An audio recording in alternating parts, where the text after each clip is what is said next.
এই দুনিয়ার পুরো জীবনটা এটা হচ্ছে লালসাময় একটা জীবন, লোভ, মরিচিকা, মায়াজাল।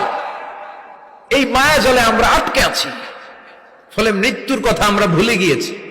পাগলের মতো ছুটছি, আরো টাকা লাগবে, আরো খ্যাতি লাগবে, আরো যশ লাগবে, আরো দাপট লাগবে। আমার এত টাকা দিয়ে কি হবে? এত সম্পদ দিয়ে কি হবে? এত ব্যস্ততা দিয়ে কি হবে তোমার? স্টপ, থামুন, অনেক হয়েছে। আন্না, থামুন, take a rest, take a breath and think about death. Think that you have to go back to your Lord. একটু বসেন না, একটু ভাবেন যে আমাকে চলে যেতে হবে, চলে যেতে হবে। এই কোলাহল, এই ব্যস্ততা, এগুলো থাকবে, থাকবো না আমি।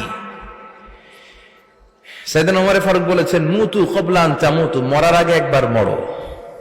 হাসিবু ক্বাবলা আন তুহাসাবু আলাইকুম, তোমার হিসাব নেওয়ার আগে তুমি একবার নিজের হিসাবটা